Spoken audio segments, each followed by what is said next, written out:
বড় ফিতনা ফাসাদের যুগ। যে ফিতনা ফাসাদ থেকে রসুল করিম সাল্লাল্লাহু আলাইহি ওয়াসাল্লাম আল্লাহর কাছে ফানা চেয়ে আমাদেরকে তালিম দিয়েছিলেন। আল্লাহুম্মা ইন্নী আউযু বিকা মিনাল কাসাল ওয়াল হারাম ওয়া সুইল কিবার ওয়া ফিতনাতিদ দুনিয়া ওয়া আযাবিল কবর। আসলে আঞ্জুমানে রাসবিয়া নুরিয়া ট্রাস্ট এবং আঞ্জুমান রাসবিয়া নুরিয়া ট্রাস্টের আওতাধীন সংগঠন রাসবিয়া নুরিয়া কমিটি, এটা একটা অরাজনৈতিক আহলে সুন্নাত ওয়াল জামাতের মতাদর্শী একটা তরিকতের সংগঠন। সবাই এটা প্রত্যেকের মেমোরিতে রাখা দরকার। এটা একটা অরাজনৈতিক এবং আহলে সুন্নাত ওয়াল জামাতের মতাদর্শী, যার এক নাম মাসলকে আলা হযরত। মাসলকে আলা হযরত বললে সারা বিশ্বের সুন্নি মুসলমান জানে এবং চিনে। আলা হযরতের মতাদর্শী, আলা হযরতের মতাদর্শ বললে মাসলকে, এটা আলা হযরত মাসলকে আহলে সুন্নাত একই কথা। এই মাসলকে আলা হযরত বা আহলে সুন্নাত ওয়াল জামাতের মতাদর্শে একটা অরাজনৈতিক তরিকতের সংগঠন রাসবিয়া নুরিয়া কমিটি বাংলাদেশ।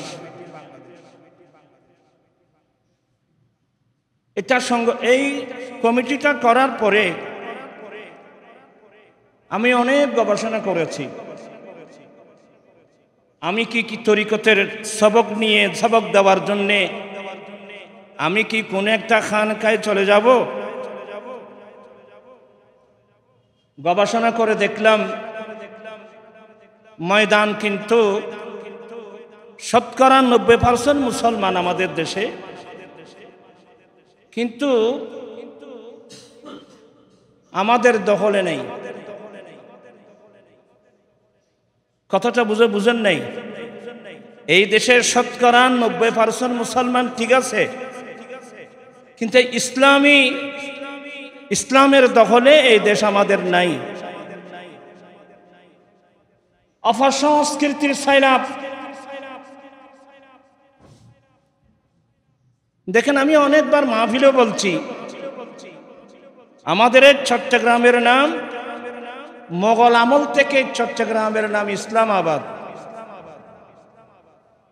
মোগল আমল থেকে এই চট্টগ্রামের নাম কি? ইসলামাবাদ। আজকে দুঃখনীয় বিষয় হলো সত্য, এই চট্টগ্রাম থেকে ইসলাম একেবারে বিলুপ্তি হয়ে যাওয়ার পথে। আমি যখন নর্থ বেঙ্গলে যাই, পঞ্চগড়, রংপুর, দিনাজপুর, নীলফামারী, বিভিন্ন এলাকায় যাই,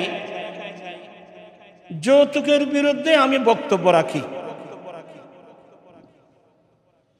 যখন যৌতুকের বিরুদ্ধে বক্তব্য রাখি, ওখানকার অনেক মানুষ বলে, হুজুর আমাদের দেশের যৌতুক প্রথা নাই। তখন আমি লজ্জায় ভেঙে পড়ি। আমি চট্টগ্রামের মানুষ, যে চট্টগ্রামকে যার কোরবানির বিনিময়ে, যার রক্তের বিনিময়ে দেশের মানুষ আমরা সুন্নিয়ত পেয়েছি। তখন কিন্তু এই দেশটা ছিল পূর্ব পাকিস্তান।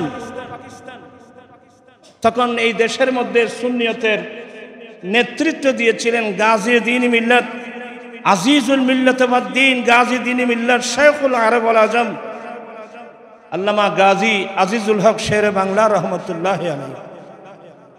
উনি তো দেশ স্বাধীন হওয়ার আগেই দুনিয়া থেকে ইন্তেকাল করে গেছেন।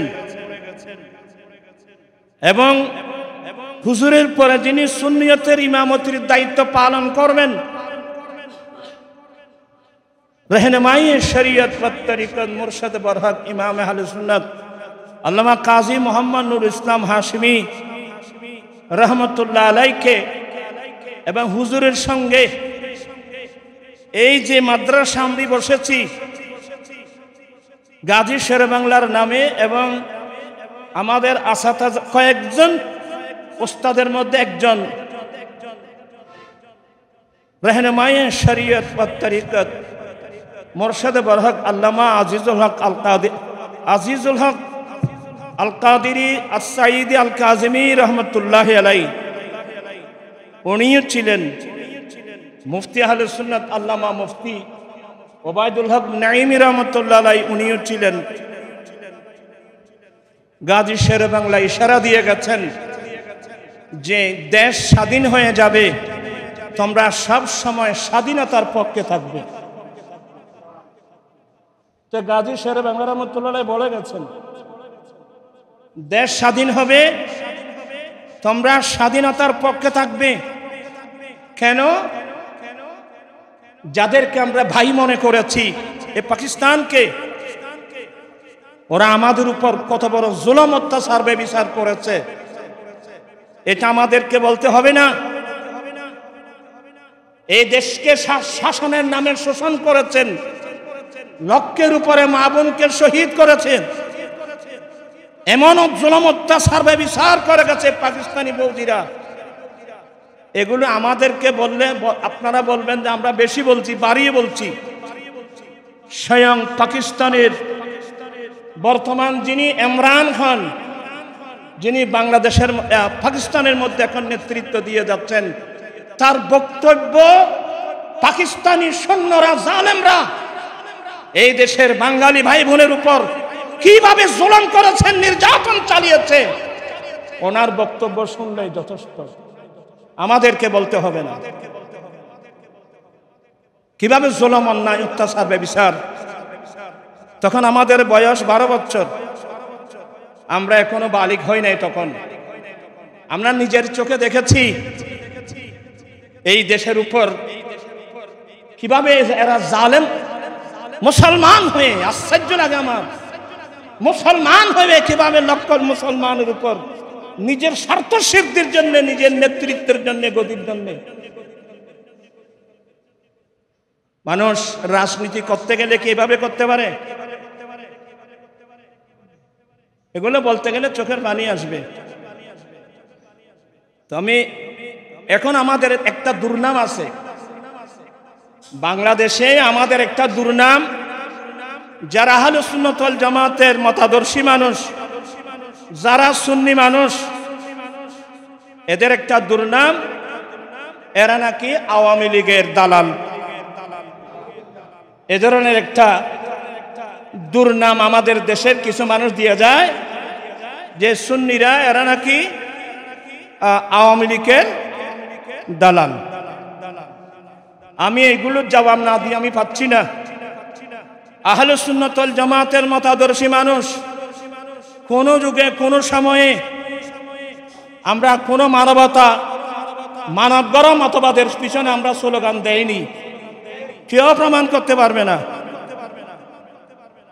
আমি স্পষ্ট ভাষায় বলছি, আহলে সুন্নাত ওয়াল জামাতের মানুষ, আহলে সুন্নাত ওয়াল জামাতের মতাদর্শী মানুষ আমরা শুধুমাত্র আমরা না, আমাদের যারা মুরব্বী ইমাম আহলে সুন্নাত আল্লামা হাশিমি রহমাতুল্লাহ আলাইহি সহ আমাদের যারা মুরব্বী, এরা সবাই স্বাধীনতার পক্ষে ছিল। কার পক্ষে ছিল? এটাই শুধু আমাদের দোষ, এটাই। কিন্তু কোন আলেম আওয়ামী লীগের পক্ষে দালালি করছে এটা কেউ কেউ প্রমাণ করতে পারবো? ইমাম আহলে সুন্নাত কখনো কোনোদিন আওয়ামী লীগ করছে? কথা বলছেন না কেন? আহলে সুন্নাত ওয়াল জামাতের আমাদের মুরব্বী, আমাদের ইমাম যারা, আমরা তাদের গর্বিত উত্তরসূরি। আমাদের মুরব্বীরা এই দেশের স্বাধীনতার পক্ষে ছিল। এই দেশের স্বাধীনতার পক্ষে থাকলে কি সে আওয়ামী লীগ হয়ে যায়? আপনারা আমাকে স্পষ্ট ভাষায় উত্তর দেন, ওরা কি আওয়ামী লীগ হয়ে যায়?